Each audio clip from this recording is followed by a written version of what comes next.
Now you should know that that is a very brown radiator, which means that's going to explode any minute, and I can see straight through it. It did actually start leaking on the MOT, so that definitely needs replacing before I do any sort of miles.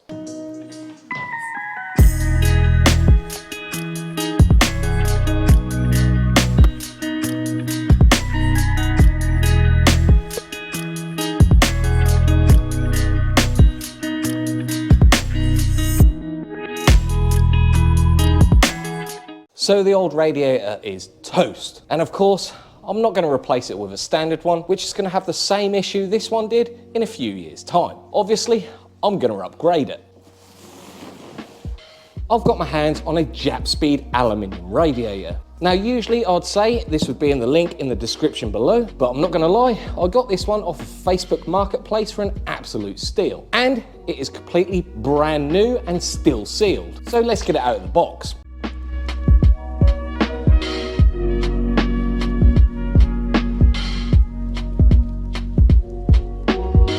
The new radiator is a lot thicker. You haven't got these plastic end caps which burst. This is all aluminium, and it fits in the complete OEM mountings with the OEM fans. So to start off with, we're going to get the car jacked up. If your MX5 is lowered, I'd strongly suggest investing in these laser ramps. They lift the car up just a little bit more so you can easily get a jack underneath. Ignore my two different headlights for now. Once it's up on axle stands, you can remove the under tray.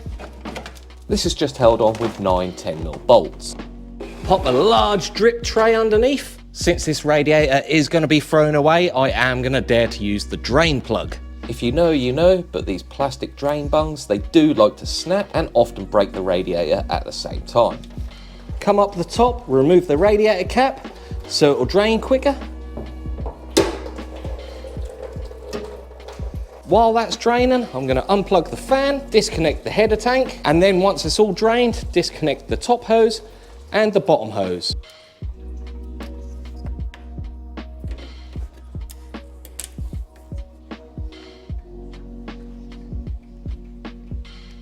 I invested in some rad pipe picks that are really good for removing those corroded on pipes, and you don't risk damaging the pipes like you would do with a flat-headed screwdriver.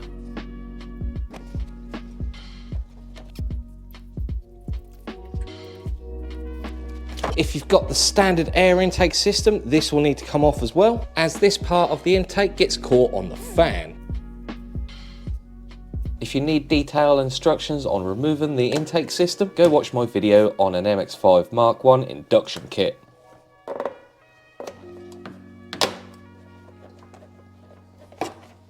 The last thing to do is 2 bolts, one either side. They should be 12mm, and the other one down there.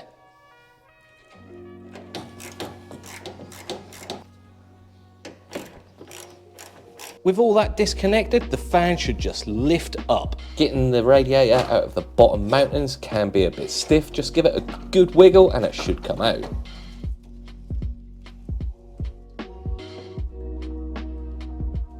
Don't throw the radiator away just yet. We still want this fan, and that's held on to the old radiator with 4 10mm bolts, 2 up the top and 2 down the bottom. I'm not going to lie, the bottom 2 bolts weren't even bolts anymore, they were just corrosion. And I ended up breaking the fan, getting this off the old radiator. So I will have to replace the fan in the near future. You also want these 2 rubber mountings at the top, either side on the radiator. And the 2 bottom pins, which if you turn the radiator around, are just held in with an E-clip. At the time, I didn't know these were in that bad a condition. If you are putting an aluminium radiator into your Mark I, I'd strongly suggest you get a new set of radiator pins. Disgusting. You can really see why it needed changing. The easier way to remove and install these rubber mountings is actually to remove the metal insert, and then the rubber part of it is quite soft and pliable. Once the rubber is inserted into the new radiator, the metal insert just slides in.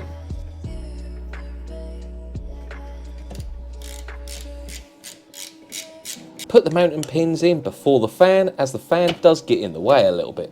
And then slot the new radiator in.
Now to fill the system. I really like these funnels that fit straight onto the radiator, as they really don't make a mess when you're filling it. I'm using a 50-50 mix, distilled water and red coolant. Fill it up just so there's some in the funnel and start her up. Keep an eye on the coolant level, don't let it get too low, and make sure the heating system is on, hot and inside the car. Give it a couple of revs every now and then.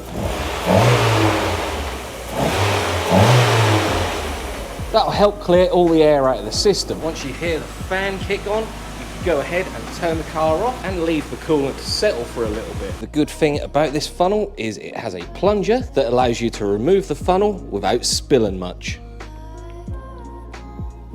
Pop the radiator cap back on and top up the header tank.